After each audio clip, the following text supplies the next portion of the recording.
Welcome back to the High Vibe Life podcast with me, your host, Moira Casava. And I can literally say this, one of my best friends coming in live today for the show, Miss Amberly Lago. Welcome to the show. Oh my goodness. I love you. And we were just giggling before we hit record. And I'm like, okay, we're ready. We're going to do this.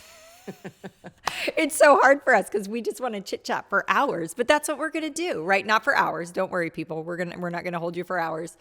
But we just kind of want to bring people into real conversation, right? A real behind the scenes, behind the curtain kind of peek into, gosh, because we don't have this scripted, right? Really, I want to talk today about what entrepreneurship looks like for you, for those conversations when we call each other losing our minds, and Yeah. how we're navigating all the craziness. I'm so happy that you're back. You're one of the only guests that I've had on the show twice, so that's an honor. Oh, I feel Yeah. so privileged. No, I'm just excited to talk with you. And I love this conversation about behind the scenes, what it's really like, because I feel like so often people make it look really easy. And sometimes it's Yeah. not easy. Sometimes I'm like, I want to throw in the towel. Yeah, 100%. You and me both, and we have lots of those conversations. Yeah. So, for those in my audience that don't know you, I feel like everyone in my audience knows you because I adore you. I talk about you. I'm always promoting your books, which are insanely amazing. But for somebody that's coming in and they're like, "Oh, who's Amberly Lago?" Can you give us a little bit of the backstory and who you are and what you do in the world? Yes, well, I think you and I are soul sisters, and we have Yeah. just a background that's very similar. And, I was in the Hmm. fitness industry for 26 years. And something that people might not know is before that, I was a professional dancer. And my first big break was I was on my first, it was back when MTV was huge. I'm dating Yeah. myself with this, but my first big break was with MC Hammer in the music video, Can't Touch This. Oh my gosh. Yeah, did I not tell you that? I do not think I know this. This is Oh, amazing. yeah, and so, my whole life was about fitness and moving my body. I was in track growing up, and that all changed when I had a near-death experience, after my motorcycle accident, and, Mm. I've been through a lot of challenges, but I think going through that and waking up out of a coma, learning I had a 1% chance of saving my leg, and fighting to save it, and 34 surgeries later, and still honestly it's not like I had that and it's all good and things are great, Mhm. because I was diagnosed with a nerve disease and told called CRPS. It's supposedly incurable, and I believe me, I've tried everything to get out of pain. It Mhm. causes constant chronic pain. And I was told I'd never walk again, I'd be wheelchair bound forever, I'd never work again, I'd be permanently disabled. And I don't know about you, and I feel like you're probably the same, but at first, yeah, it felt like I was kicked in the gut when I learned that. But I thought, really? Never work again or walk again? I was like, well, watch me. Like, call me Yeah. crazy, but I was motivated from that. And I was like, no, I will. And I think pain has been my biggest lesson. And it Mhm. took me down a dark path. And by the grace of God, I got sober in 2016. And, When was the accident, Amberly? What year? it was 2010, and Okay. Okay. I thought I was so different from a lot of alcoholics and addicts in my family, and lo and behold, I was just like them, and I discovered that Yeah. addiction did not discriminate. And it was after I was trying all these different surgeries and Eastern, Western medicine procedures, anything and everything to get out of pain, and I couldn't get out of pain, is when I started drinking. And I Mhm. quickly became, I mean, I had so much shame because I went from athlete to alcoholic to successful business owner to losing it all, $2.9 million dollars worth of medical expenses. And I think on my journey, I guess who I am is I'm just somebody who wants to share that, you know what, no matter what happens and things don't always go as planned, there is always a way to rise up again, to start over, to shine a light on shame, and walk with your head held high. And I guess I'm living proof that you can start over. And now I not only walk again, I'm wearing a nice top, but I got my workout pants on on the bottom. And Business on the top, party on the bottom, baby. I that's love right. it. I love it. That's right. I just, I did the step mill and worked out, and I work again, and now I'm just passionate about sharing with others that you're resilient, you can turn pain to purpose. In fact, the pain and maybe the mess that you're experiencing right now is probably really connected to your calling and to your message. Yeah. Oh, so, so, so good. I remember sitting in the audience of a speaker one time and hearing somebody ask the question, how do we find our purpose? It's like the big adult question we all ask ourselves, right? Like, how do I find my purpose in life? And the speaker said, go where your pain is. And I remember thinking how wise that was, right? Like, I have so much Yeah. pain around addiction, around eating disorders. And really what it is that the piece that you were just touching on, shame, women walking around, the cloak of shame is so heavy. It And is. so I want to dig a little deeper into that because you and I obviously are both, recovering alcoholics, and I think carried that shame for a while and carried that scarlet letter. I know how I've walked through it, but how do you feel like you've walked that journey of letting go of being ashamed of this thing and really stepping into who you are? Well, it took a long time. And, after my motorcycle accident, I wasn't on social media. I certainly wasn't on Mhm. social media when I was, started drinking. But it took a long time. I mean, it was 6 years in and out of hospitals, in and out of a wheelchair, a walker, crutches, walking with a limp, back on in a wheelchair. It was just so much recovery, and it wasn't until, and a lot of people would think that, my hardest part of my journey is going through 34 surgeries, which, yeah, that was really hard, but it was nothing compared to when I was at my darkest time, living in a bottle, like living like dependent, Yeah. physically dependent upon alcohol. And if I didn't drink, my hands, I would have tremors.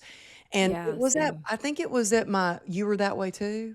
Oh, yeah. I had to drink in order to function. I would wake up and be trembling so much it was hard to hold a glass. And so I had to somehow get the alcohol in me to calm the tremors. I mean, it's crazy how you can get there. Oh yeah, and my mind set around then. I remember, promising myself I wasn't going to drink, and then Hmm. it was like I had to have it. It controlled me completely, had licked me. I was like, I could always get through anything, and somehow this had a hold on me, and I couldn't control it. And I remember one time, hadn't been drinking. I was promising myself I couldn't drink and or wouldn't drink, and I went to have lunch with my husband. And at this point, I was like, I couldn't eat. I didn't even want to eat, but I remember ordering soup. I thought I can stomach some soup, and the soup came, and I couldn't eat my soup because I had Yeah. tremors so bad. The spoon, I couldn't get it to my mouth, and my solution was not to not drink. It was to, well, just don't ever order soup again. Like, Right. Right. that's Yes. ridiculous. Yes. Yes. But Yes. I get that so much. it the shame that I had, I remember getting on my knees and praying and asking God for help. And Yeah. I think just that moment, there's a gift in desperation. And Hmm. it gave me the courage to reach out to one of my former clients who I knew was sober, which I had so much shame. It took so much courage. But I think that prayer, I think God gave me the courage to Hmm. do that.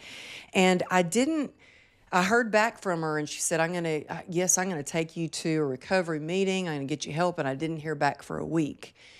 And Oh, I was like, wow. I'm gonna die. Like, I need help Yeah. now. And so I Googled 12-step recovery. And boy, that was the hardest thing, harder than any surgery I went through, was Mm. deciding to go to that meeting and being in the parking lot. And I found a meeting where, because I was sneaking my drinking, but I found a meeting between when my kids were in school and my husband was at work. And Johnny being a cop, it took a lot of skill hiding your drinking from living with Yeah. a cop, you know?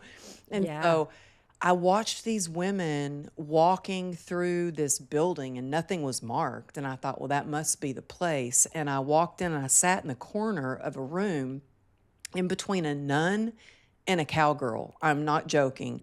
And I thought, well, my gosh, if a nun can be an alcoholic, so can I. But I Yeah. had to sit on my hands because they were shaking so bad.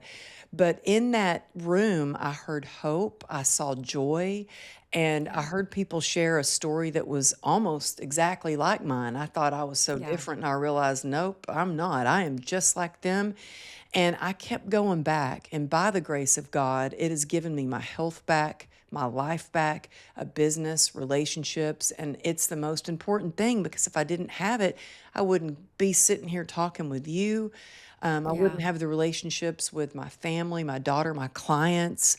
And so it's really been a journey, and it's not always easy because I get in my own way and I have to remind myself to let go and let God. And I've got the serenity prayer on a little stone on my desk, written on the Yeah. wall, like, things that remind me. I've got frogs everywhere, which Yeah. remind me fully rely on God. And Yes. so, and just to have people like you in my life that I am so inspired by your recovery journey. It's just so beautiful and so inspirational to me. Thank you. I mean, gosh, we were thinking we were talking about entrepreneurship, and God just took the wheel. God just took the wheel. I love this conversation so much because I know there are so many women out there that think alcoholism looks a certain way, right? That Mhm. are so terrified to walk into a meeting, that think they're not that bad. Alcoholism looks like you and I. Alcoholism takes on any and every shape and form. And, you know, I wouldn't be alive. You wouldn't be alive if we weren't sober. But the, the biggest gifts in my life today at the foundation is sobriety. The Mhm. way that we operate in life, the way that we see the world, the tools that we have, the relationships that we have.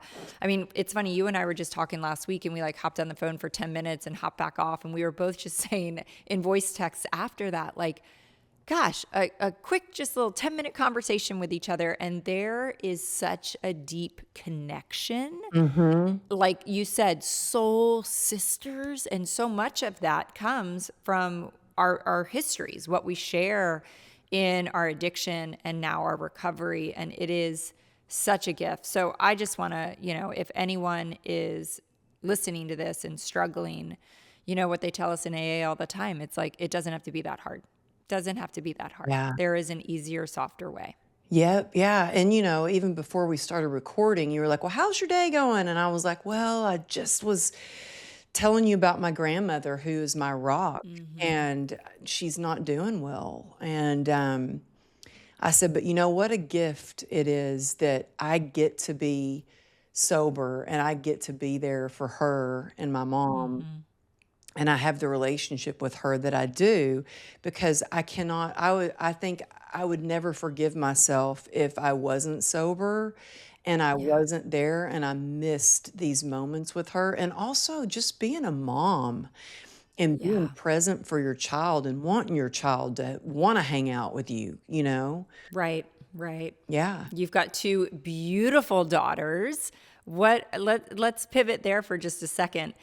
What has raising them been like through all of this? I mean, you're such an incredible example of resilience, of Oh. getting back up again and again and again and again. You're not just talking the talk, you are walking the walk as an example for them.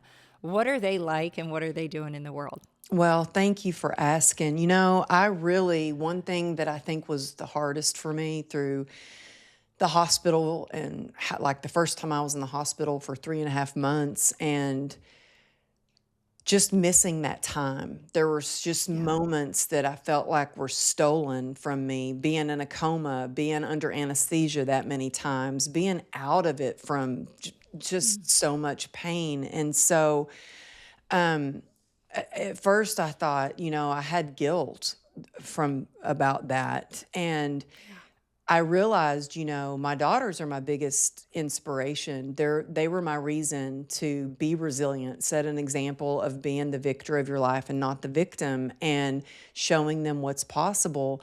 And it was not easy with my oldest daughter because she saw me when I started slipping into alcoholism. And it took a while for her to, she was a little older. My youngest daughter Yeah. doesn't even remember, or not that I know of. She was so little. Um, but it took a while. I made amends. It didn't go the way that I planned. And so I just kept showing up and showing her who I was and not just telling her because they watch everything that we do. Yeah. But I will say I'm so happy to say that my oldest daughter went to Yale and studies medicine, and now she's traveling in Africa studying or helping because she studied with infectious disease. And I'd asked her, I said, "Why did you decide to get into medicine?" And she said, "Mom, you did watching you going through every surgery and all that you went through." And then, my youngest daughter, who is just so resilient, and she gets thrown off her horse and gets right back up. She figures out a way. I love that she's a little entrepreneur and she just figures things out. And in fact, I have to tell you something funny. She's got this big old truck. She drives a big old lifted I love truck. her big old truck. She's got her fishing rods and reels in the back of the truck, and just like I was when I was a little girl. And I say little, she's 18, about to go to college. But at one point, she wanted to do more modifications to her truck, and I said, "Well, you might need to get a job." And she goes, "Mom, why would," like her friend had a job getting minimum wage, and she said, "Mom, why would I get a job making minimum wage when I can make hundreds of dollars a day selling my products?" And I'm like, "That's my girl." And she just figures That's it out. So this is how wow. smart she is. She wanted to make modifications on her truck. She started working for the custom truck place and Mm. not only got customized things done for her truck, she started doing their social media. So she got all these discounts, started get so I love that So she's smart. got, yeah, she's got that mindset of, okay, let's figure it out. Yep. Yep. And that is so much of entrepreneurship that really isn't talked about, right? I mean, there's just a, I don't want to say scheming, but you want something, you're going to go after it and you're going to figure out how to make it happen. And that's so much how I was when I was a child as well. And it's kind of like you don't listen and you don't hear when people are like, "Oh, but it doesn't work that way." And I'm like, you're just kind of like, "Well, why can't it work that way?" Like, Yeah. let me just make the path myself. Well, I love that. I love seeing your daughters thrive. I mean, I love the big truck. It makes my heart so freaking happy. And they're at such incredible places in their life. And that is such a testimony to who you are as a person. And I know it hasn't been an Mm. easy road. Like, I love that you shared that because so often we're still playing the comparison game, raising teenagers and adults, like, oh, look at them on social media. They've got the perfect mother daughter relationship. And it's like, there is no such thing as perfect, right? There's everybody's got their road. And so I love that you Mhm. shared that. Pivoting into entrepreneurship, you are a speaker, you have a high level mastermind group, you do so many things for women. How in the world do you manage it? Because you are managing chronic pain every single day. Well, I mess up a lot, that's for sure. And I have learned through trial and error just how much I can do. And, I measure things actually by energy. And Mm. after last year, oh my goodness, I traveled more last year and did more events and launched my newest book. And honestly, was going through a lot of health challenges. I was in the hospital 6 times. Mm. And there were a couple times my husband thought I wasn't going to make it, to be honest with you. And Wow. so now I really have. I've gotten more discerning and listened to my heart and my gut. And I think to myself, okay, with any opportunity, like, how much energy is this going to take? Is my health going to be able to sustain that flight, those days, all that they need from me? Can I show up at the level, at my highest potential? Because I want to show up and do a great job. And then, is it worth it to be away from my family? Because time Mhm. is just so precious. And so it's not really, I mean, the only reason I'm motivated by money actually is because the more money I make, the more I can do for other people. Even Right. my event that I just finished, the Unstoppable Success Summit, I donated all the proceeds to Call to Freedom, which helps women who are survivors of human trafficking. But I really measure things in impact and, does it fill my heart? Yeah. Um, and that's what makes a difference, and that's what really keeps me going. And I think that Yep. through the pain, like this morning actually, I've been getting caught up since my event, and I just watched testimonials that the videographer sent me today, and I was in tears, tears of gratitude. Yeah. And I think what keeps me going, honestly, is just my passion for seeing these women and their lives transform. And because these Mhm. testimonials were just, to give you an example, one of the ladies, she lost 170 pounds. She's been in the Wow. mastermind for 2 years, and her whole Oh my God. transformation, although my mastermind isn't a fitness mastermind, but Yeah. when you are surrounded by women who are taking care of themselves, Mhm. you are you show me who you're surrounding yourself with, and I'll show you your future. She lost Yep. 170 pounds. She wrote a best-selling book. She's got more clients. She's now speaking on stages and running her own events. And it's been Wow. a complete transformation. So hearing the testimonials, I just cried this morning. I was sitting in my Yeah. office crying like a little baby, but I mean, it was happy tears. But that's what keeps me going through the pain. Yep. It gives the pain purpose for me. And my Yes. husband has often said, Amberly, you don't have to do so much. And I said, I could sit here and stare down at my leg and focus on the pain, or I can go out there and serve, and that fulfills me and that keeps me going. I think it's so important to really focus on the good and focus on the things that you're excited about and Mhm. spark joy and go serve, because being of service is what really helps me to keep moving forward. Yeah. Oh my gosh. So, so, so, so good. I feel like I'm the same. You know, it's like my husband tells me all the time too. He's like, "Why are you working so hard?" And it has nothing to do with the money. It has everything to do with the impact and the transformation that comes on the other side of the work that we get to do. Mhm. And I mean, playing tennis and going to lunch, no comparison, right? Like, I don't want to live that life. I mean, not that you and I are always talking about like more fun, more joy, more this, but the work that we get to do changes people's lives, and that's the reward. And, you know, with that comes some income, and that's great. And so I see that with you. I mean, it just fuels you beyond anything, right? Anything. And I love that you touched on that incredible transformation in your mastermind. And you're not running a fitness and nutrition app or fitness and nutrition mastermind. But what happens when we get in the room, when we get with the right people, when we step into the right mastermind, and you do a ton of, the mental side of everything, that has to come first for any of the outside stuff to shift.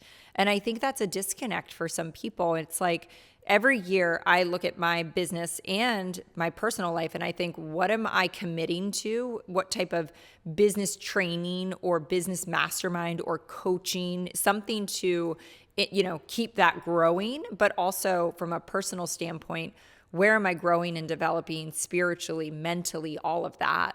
And so let's talk about that, because obviously when you hire a coach or you join a mastermind, that costs money, and sometimes it can cost a significant amount of money. To me, it's your life. You know, it's like Mhm. it is every minute, every single minute of your life and your relationships and your marriage and your parenting and your business will be impacted by that. So how could we even put a cost on that?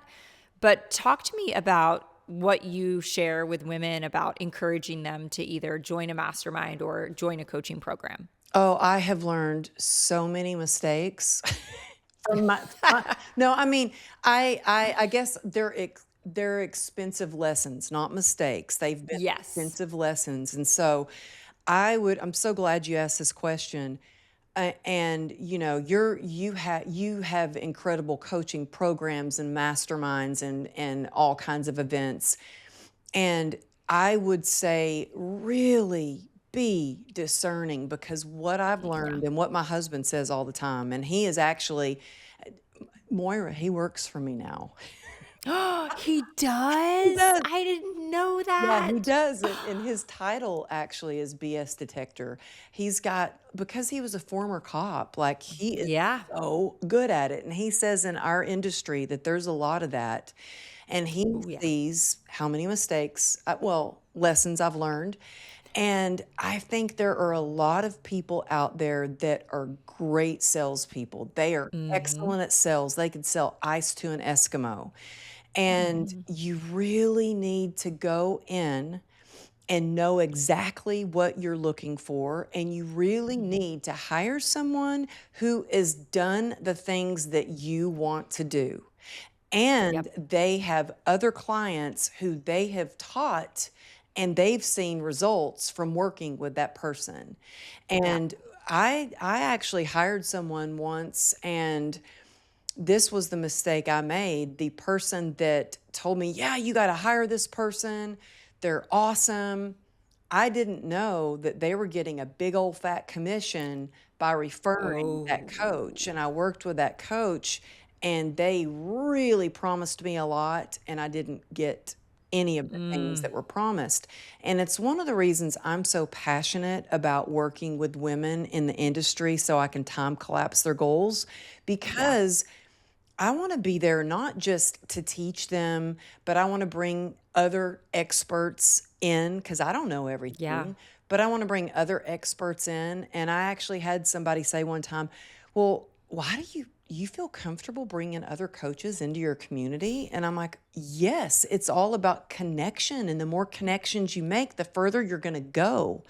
And Yeah. so I like to bring people in, make connections, take them to my events and bring them backstage with me, and invite them to meet all the other speakers and introduce them to the host of the event, because Yeah. the host of that event isn't going to hire me to be their keynote speaker for the following year. So why not hold Right. somebody's hand, bring them with me to introduce them? And so I think that's why I'm so passionate about my mastermind, is to actually bring people up together. We rise Yes. together, and it's that Yeah. collaboration and that support. And so, really, I think it's important to, that's Nugget. Nugget, shh, you be quiet. That's my fur baby underneath. See, she's like, yeah, she agrees that, Yeah. it's really being discerning, listening to your gut, Yeah. listening to your heart. Yeah. I love that so much because you're right. I mean, it's almost like I picture the sliding scale, right? And some people are 90% driven in, I've got to get X amount of coaching clients or X amount of people in my mastermind. But what you're saying is so true. It's like, and I keep thinking about this sliding scale, right? Where I believe always that at the root, I would hope that people have good hearts. But there are some people out there coaching, doing masterminds that are 90% driven financially, right? They're It's all trying to get about X amount of money. people. It's all about money. And there's this sliver of like, well, I hope when they get in there, we give them what they want. And then there's people like you and me that I'm like, oh, it is 99% about getting you the result that you want. And, the money is just kind of over there, very secondary to the goal of transformation, of our hearts and our time being spent ferociously trying to build things out to transform people's lives. And then going into what you were saying with bringing people along on the journey, it's like you and I just have this abundance mindset. I believe, I mean, it's my belief, it's your belief, I know too, that like what you put out, you get back. And so introducing people to people, bringing people into your mastermind, I just can't imagine it living any other way. I honestly can't. I would be miserable doing it. It's like like you said, we are so much better together. Yeah, yeah, for sure. And I mean, I'm not going to sit here and say it's easy. It's been hard sometimes. And I had a friend of mine who came to one of my retreats that I had at my home. And he was like, this has been the biggest gift for me because I was so grateful that he came to speak. He's like, these women are incredible. And I was like, oh, I know, I love them. But honestly, I was like, I don't think I can do it anymore. I said, I don't, because I was thinking of stopping. And Yeah. we need other people in the industry we need each other to be able to talk to. And I was being honest with him, and I was like, it's hard. I just don't know if I can keep up everything anymore. And he's like, Yeah. Amberly, no, that is not the solution. He goes, you don't understand. He goes, these ladies, you have changed their life, not just their life, but their family's life. He said, don't stop. He said, because I know how much you love it, and I know you love the work, and I know how much you love the transformations that they have. He goes, but just take a look and see what's not working in it. Right. And just that sometimes we need to come together, and that's what actually happens in a mastermind too, is Yep. you just kind of oh, I didn't think of doing it that way. Yeah. Or, Yeah. oh, that's a good idea. That changed everything. Right. Right. And that's what I want our audience to hear. It's like in something like a mastermind, especially a mastermind where you have other leaders in there, there's 1,000 unlocks, right? Like along the way. It's not just one. I mean, I was just chatting with one of my leaders. I mean, we were just messaging each other about, I don't even know what we were messaging about this morning, but she said one thing. She's like, Moira, you should do this. And I was like, mind blown. Like I didn't even see that option in my own brain. And the second she said it, it made my life and my business 10,000 times easier, right? So it's like, Yeah. those are the types of things where it's like, we don't know what we don't know. And so often we've got to be in the room with other people that are rowing in the same direction, that have somewhat of the same goals. And that's what you're talking about, how we collapse time. I mean, back in the day when I first stepped into direct sales and I quickly, became successful, and I was in the room literally on calls every week with these $1 million earners. Well, I could have never figured that out myself. I was sitting at a table with 10 other people that were just saying, this is what you do next. This is what you do next. Why don't you try doing this? You should do this.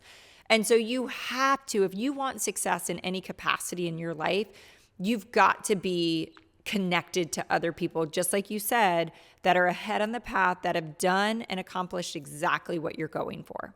Exactly. I mean, if there, I feel like there are a lot of coaches, financial advisors, people telling you how to run your finances, people telling you how to be a speaker, write a book.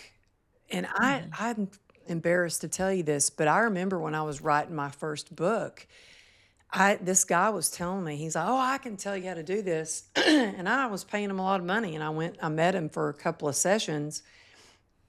And then I was like, he's never written a book. Right. Why am I paying him? This isn't Yeah. right. And so you want to make sure you're going to somebody who's actually living the life they're telling you. And there's people out there trying to tell you how to have healthy relationships when they've never been married, or they keep breaking Right. up, they have breakups. And,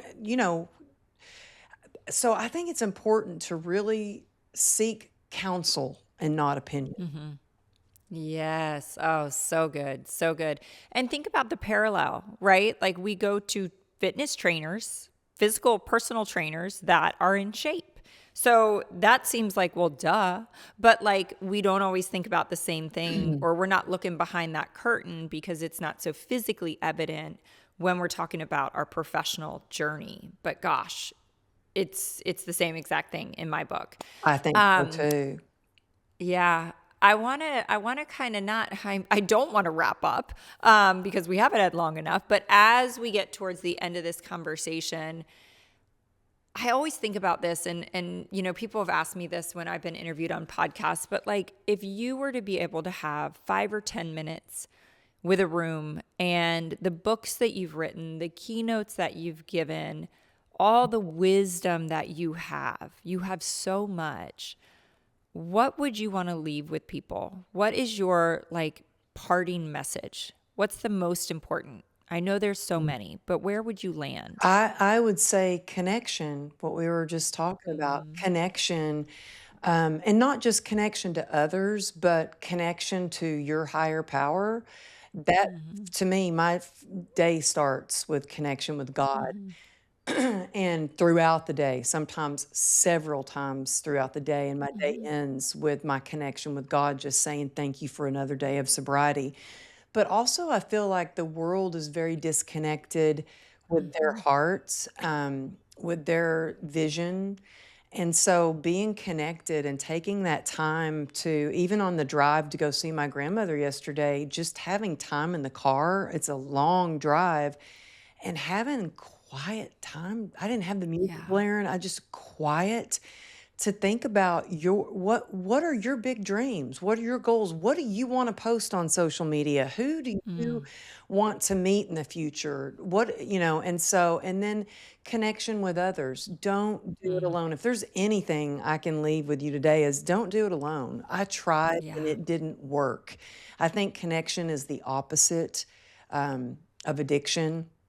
mhm, It's the solution for addiction. yeah, It time collapses your goals and it lets you spark more joy through your journey. yeah. You just said so much. I mean, the thing that I don't want people to lose, because you talked about connection to God, connection to self, really, and connection to others, Mhm. that connection to self. I recently went up to a retreat and it was about a 5+ hour drive. And another girl was leaving from Charleston. We're going to the same exact place. And we kind of touched base, like, should we drive together? I mean, anybody else would think, well, yeah, you're going to the same place. Why wouldn't you drive together? And she's in leadership, in coaching world. And we both really understood it was more convenient for me to leave a couple hours later. And we both wanted that time in the car alone, right? Because I thought, when in the world do I ever get 5 hours to think? Yeah. To think about what you're saying, Amberly. What am I headed in the right direction? Is this what I want? What do I want my relationships to look like? My parenting, my marriage, my business. Just to think, right? Connection to God. And, I always have in my morning journal, how am I winning? So I really just kind of every single day look at my day and go, like, where were those moments? Like, where were those magic moments that just filled my soul? And every single time it's connection, right? Mhm. I can get a, $50,000 whatever, and it's like, no, no, no. The moment that I had that 5-minute conversation and deeply connected with that person, that's the bigger win, right? Oh, yeah. I just Yeah. messaged somebody that we both know this morning and said, "You've changed my life in so many ways, and I'm so Mm, grateful for you." And mm, that connection with yeah. him changed my life. And every morning I write a gratitude list and share it with I have a group text thread with some of my sober sisters. We call ourselves the God Squad. Yeah. And on my gratitude, what you just said about driving alone, on my gratitude list, one of the things on the list was being able to drive in the car alone. Yeah. Yeah. Yeah. I mean, you weren't supposed to be able to walk, right? Like, think about that. Oh, it was, do you know? to have the independence to be able to go live your life and just simply go drive a car by yourself. Well, Moira, it took a long time to learn to drive again. And one time the Yeah. physical therapist came over and I had a physical therapist that came over 5 days a week. And I told her, I said, hey, today we need to do something different. I need you to take me to an empty parking lot. And she goes, what? And I said, yeah, no, I want to be able to drive to go get my husband a gift. And I need to make sure I can drive with my left foot. So she took me and I learned to drive. I had to drive with my right leg up on the dashboard and my left Oh my foot. God. And so for a long time, I could only drive so far. Yeah. And my daughter, my little entrepreneur daughter, said, Mom, why don't you get a Tesla? And my husband was like, you can't afford a Tesla. No way. And I was like, Ruby, come on. We are definitely going to go test drive a Tesla. No, I test drove it. And this is years. This is 10 years after my accident. 10 years. It makes me want to cry. I test drove it and I was always a truck girl and I started crying because I realized there's a solution and I can drive Yeah. further because it will drive for me. And because the pain of pushing the pedal with my right Yeah. leg. And for the first time in 10 years, I was able to drive from LA to Vegas all by myself. Wow. And it was like, it's a miracle. And so I Yeah. can't believe well, I can believe said that because you appreciate the little things, but those little things, man, sometimes they end up being the biggest things. Absolutely. Absolutely. Oh my goodness. This conversation is just so rich with so much wisdom. And I think what I hear you saying is, people can look at you and they can see the glamorous stages and they can see the podcast with Ed Milet and you sharing the stage with all these, famous people, the two best-selling books, all of that stuff. But that's not the real reward, right? Those things are great and there's nothing wrong with pursuing them. There's nothing wrong with aspiring to them. But the real richness of life is different, right? Oh, for sure. I am so Yeah. grateful. I had a conversation with a friend of mine. He is a famous horse jockey and hadn't talked to him a while, and we were able to FaceTime from Germany. And I had not been feeling well. And we talked, and I said, yeah, I'm just grateful. I'm moving a little slower, but I'm grateful I'm out on a walk with my little nugget fur baby. It's those little things, like every day is a blessing that I Yeah. get up, that I get to do the things that I love. And I think once you also realize that your health is the most important thing, because without it, when you Mhm. don't have your health, you just want one thing. Right. When you've got your health, you want all these things, but when you don't have your health, you want one thing. And so I'm Yeah. so grateful to be healthy, to be sober, to be sitting here talking with Mm. you. I love you so much. I'm so grateful for you. So yeah, it's the little things, and those Yeah. shiny glamorous things are fun and stuff, and that's the icing on the cake, I guess, but Yeah. it's the relationships that we have, that's the true richness of life.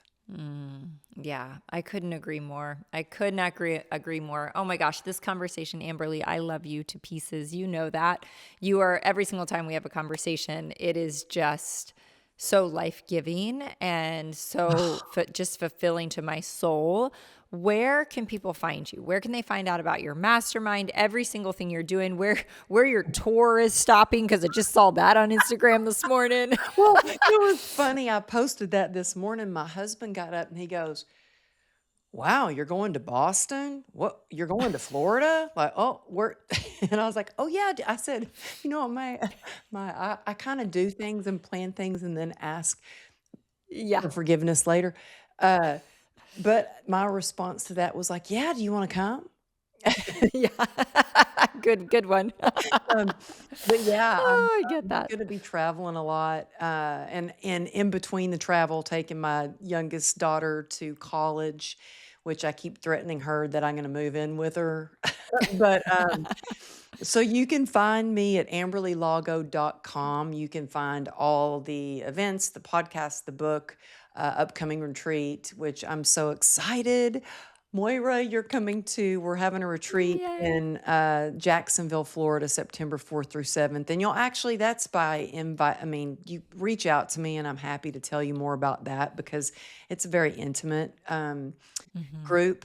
But and then you can see the behind the scenes shenanigans on Instagram at Amberly Lago Motivation. And I could just not even be on my stories on my social media because nobody seems to like that as much as they do. Like when I have my daughter fishing or Nugget being Right. crazy, that always gets thousands of views. When I go Oh, on there, yes. it's like crickets. So I don't Same, know. same, same, same. I totally agree. I mean, gosh, when I put my dogs on there, I always question, like, should I just be a dog Instagram account for goodness sakes? Because everybody wants to see the dogs. I I love know. that. Yeah, it's crazy. It's crazy. Well, Amberly, thank you. I want to encourage everyone to pick up your book. I mean, your book is game changing, life changing, beyond inspirational, both of them. I mean, both of them. They are some of the best books Oh, I have ever, ever, ever read, and some of the most shared books. When somebody walks into your house and you say, "Hey, I'm giving you this, but you're going to borrow it. You got to give it back to me." Like, I have shared your book with so many people and thank they've you. absolutely loved it. So we'll link everything in the Thank show notes. you. So Instagram, website, books, all the things will be there. But I love you and thank you so much for joining us Well, today. thank you. And I just have to say, Moira, I know your listeners love you and I love you. And I just appreciate you so much having me back on the show. And you are just such a giving, loving, serving person. And for you to even offer to drop in and teach a little bit for my retreat, y'all, I know you know this, you're listening and you love her, but she's the real deal. Like, she's going to drive hours just to come in and teach these women at the retreat. And I just appreciate you so much. I Oh, do. I love thank you. you. I Thank mean, you. absolutely. We're here. This is what we're talking about today. Like, just giving, serving, right? And I know it'll be one of the most rewarding experiences. Even though I'm there to serve others, it's going to reward me tenfold. So it Mhm. is such an honor and such a gift just to be there. So thank you. Thank you. Awesome. All right, you guys, share this episode on your socials, share it with your friends. If you want to DM Amberly or myself on social, we are the only ones in our DMs. So message us and we will message you back, and we will see you on next week's episode. Thanks for joining.